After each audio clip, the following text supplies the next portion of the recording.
बहुत पुराने जमाने की बात है। एक गांव में एक रोहन नाम का लड़का रहता था। उसके 5 मित्र थे, रवि, शशि, कमल, सूरज और भगवंत।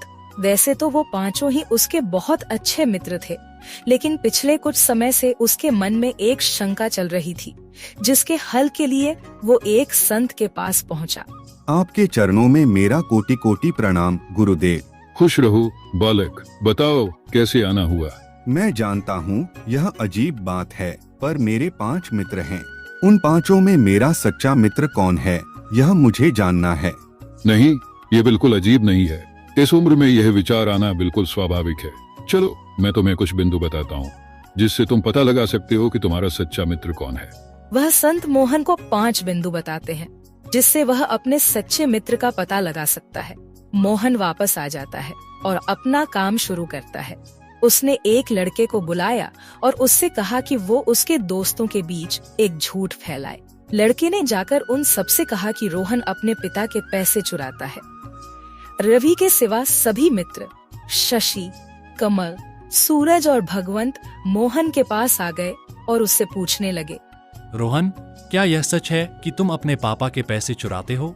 बुरा मत मानना, लेकिन एक लड़के ने हम सबसे ऐसा कहा है। हम तुम्हारे बारे में गलत नहीं सोचना चाहते, इसलिए सीधे तुमसे पूछने चले आए।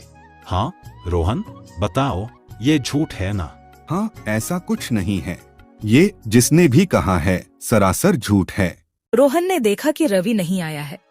उसने सोचा कि रवि ने बिना पूछे ही उसके खिलाफ कही गई बात को मान लिया।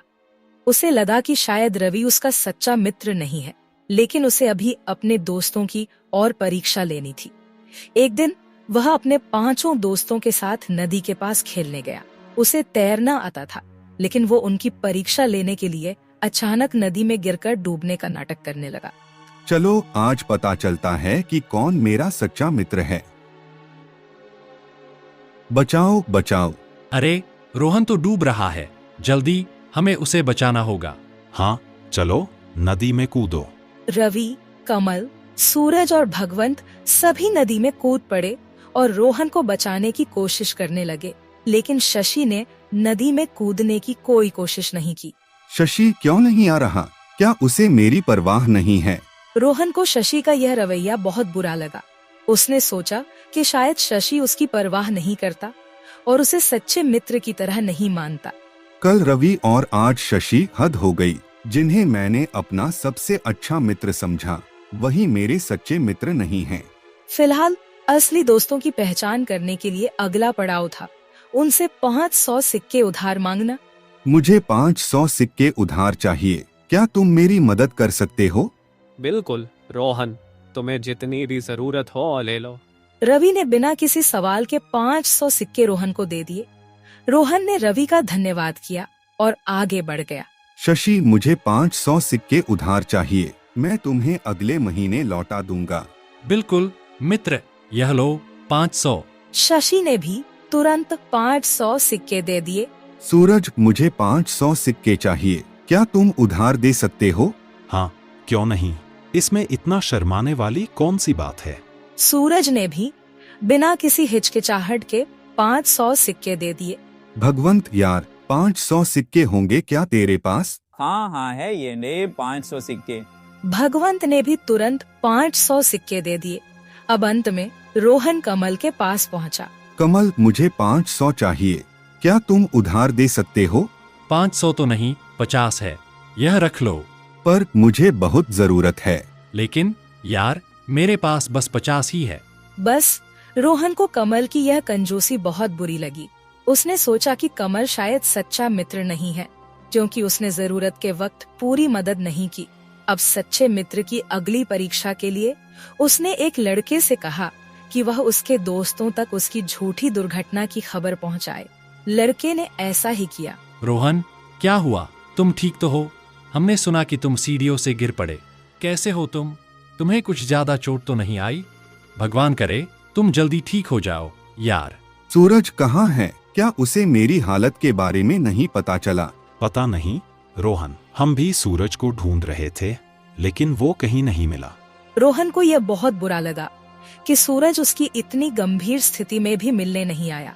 वह बहुत परेशान था कि उसका हर एक मित्र एक परीक्षा में उत्तीर्ण नहीं हो रहा है। आखिरकार कुछ दिन बाद रोहन ने संत द्वारा बताए 5वें और अंतिम बिंदु पर काम किया। तुम्हारा सच्चा मित्र कौन है?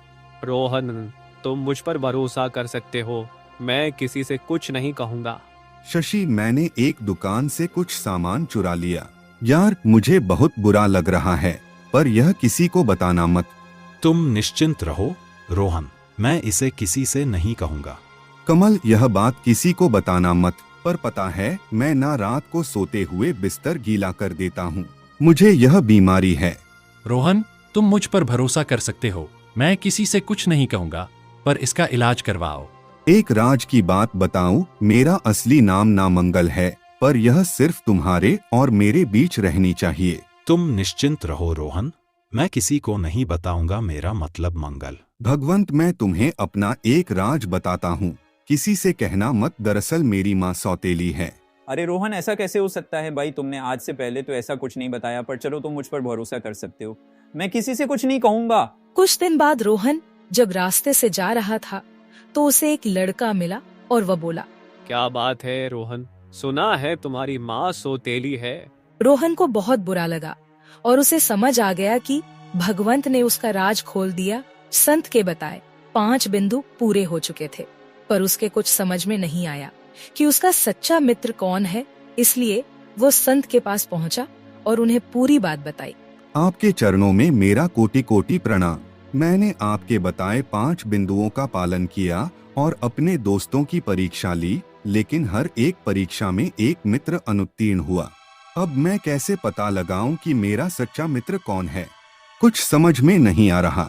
संत कुछ बोल पाते उससे पहले ही रोहन के सभी मित्र वहां आ पहुँचे। हम बताते हैं कि सच्चा मित्र कौन है। अरे, तुम सब यहाँ कैसे? हमें लग ही रहा था कि कुछ गड़बड़ है, इसीलिए हमने तुम्हारा पीछा किया। अब हम तुम्हारे मन की सारी शंकाएं दूर कर देंगे। अब वो लोग बताना शुरू करते हैं। रोहन, जब उस लड़के ने बताया कि तुम अपने पिताजी के पैसे चुराते हो तो मैंने तुमसे आकर इसलिए नहीं पूछा क्योंकि मुझे यकीन है कि तुम ऐसा कर ही नहीं सकते, तो पूछकर तुम पर शक क्यों करूं? रोहन यह सुनकर शर्मिंदा हो गया। अब शशि ने रोहन से कहा, रोहन, मैं तुम्हें बचाने के लिए नदी में नहीं कूद पाया क्योंकि मुझे तैरना ही नहीं आता। अगर मैं कूदता तो हम दोनों ही डूब जाते। यार, मुझे माफ कर दो शशि, मुझे यह बात नहीं पता थी। मैंने बिना सोचे समझे तुम्हें गलत समझ लिया यार।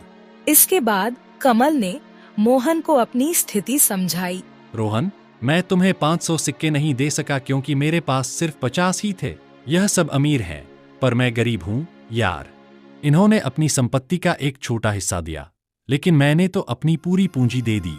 अब मुझे माफ कर दो कमल, ये बात तो मुझे पता होनी चाहिए थी। और तभी इतने में सूरज बोला, रोहन, जब तुमने झूठी दुर्घटना वाली परीक्षा ली थी, उसी समय मैं एक सच्ची दुर्घटना का शिकार हुआ था। एक सांड ने मेरे पेट में सींग मार दिया। मैं कुछ दिन उठ नहीं पाया और इलाज के लिए मेरे माता पिता मुझे दूसरे गांव ले गए थे। हे भगवान, तुमने मुझे बाद में बताया क्यों नहीं? कोई बात नहीं रोहन, मैंने बस सोचा कि क्यों अपना दुख बताकर तुम्हारा दुख बढ़ाऊं। रोहन ने सूरज से माफी मांगी और तभी भगवंत एक लड़के को सामने लाया। रोहन, ये वही लड़का है जिसने तुम्हारा राज सुना था। मुझे माफ कर दो यार, मैंने भगवंत और तुम्हारी बातें गलती से सुन ली थीं। भगवंत ने मुझे कुछ नहीं बताया था। अपने हिस्से की सच्चाई बताकर रोहन के सभी मित्र अपनी नाराजगी जाहिर करने लगे। रोहन, क्या तुम्हें हम पर भरोसा नहीं था? तुमने हमारी मित्रता पर शक क्यों किया? क्या तुमने कभी सोचा कि हमारे पास भी अपनी अपनी समस्याएं हो सकती हैं? मैंने तैरना नहीं सीखा तो क्या मैं मित्रता के लायक नहीं हूँ? मैंने अपनी पूरी पूंजी तुम्हें दे दी, फिर भी तुम्हें मेरी नियत पर शक हुआ। वह मैं घायल था और दूसरे गांव में था, फिर भी तुमने मेरे बारे में गलत सोचा। तुम कुछ सकारात्मक भी सोच सकते थे। तुमने मेरे ऊपर भी शक किया। कम से कम पूछ तो लेते कि क्या मैंने वह बात बताई है। रोहन कुछ नहीं बोल पाया। उसकी आंखों में शर्मिंदगी और पछतावे के आंसू थे। देखो रोहन, ये सभी तुम्हारे सच्चे मित्र हैं। कोई भी इंसान उत्तम नहीं होता, तुम भी नहीं। वो इंसान के जीवन में मुश्किलें आती रहती है, जिनकी वजह से वो हर समय हर कसौटी पर खरा नहीं उतर पाता। सच्ची मित्रता का मतलब सिर्फ कसौट हूं पर खरा उतरना नहीं होता। आज ये सब अपनी परिस्थितियां तुम्हें समझाने आए हैं। यही निशानी है कि यह तुम्हारे सच्चे मित्र हैं और तुम्हारी शर्मिंदगी इस बात का सबूत है कि तुम इनके सच्चे मित्र हो। रोहन ने अपनी गलती का एहसास करते हुए अपने दोस्तों से माफी मांगी। मुझे माफ कर दो दोस्तों, मैंने तुम सबकी सच्ची मित्रता पर शक किया और तुम्हें गलत समझा। मैं बहुत शर्मिंदा हूँ यार। कोई बात नहीं रोहन, हम सब गलतियां करते हैं। सच्ची मित्रता में समझ और माफी दोनों होनी चाहिए। साधु महाराज की बात बिल्कुल सही है। कोई भी व्यक्ति उत्तम श्रेणी का नहीं होता, सबसे कभी ना कभी गलती हो जाया करती है, या फिर परिस्थितियां ऐसी होती है कि इंसान साथ नहीं दे पाता। हमें एक दूसरे को माफ कर देना चाहिए। हम तुम्हें माफ करते हैं। रोहन और तुम हमें माफ कर दो मित्रता का मतलब ही एक दूसरे पर विश्वास करना है। हमारी मित्रता पहले से भी मजबूत हो गई है। अब सब कुछ भूल जाओ, जो हो गया सो हो गया। रोहन को अपनी गलती का एहसास हुआ और उसने सच्ची मित्रता का मतलब समझा। सभी मित्र हंसते हुए एक दूसरे के साथ समय बिताने लगे। उनकी मित्रता अब पहले से भी ज्यादा मजबूत और गहरी हो गई थी।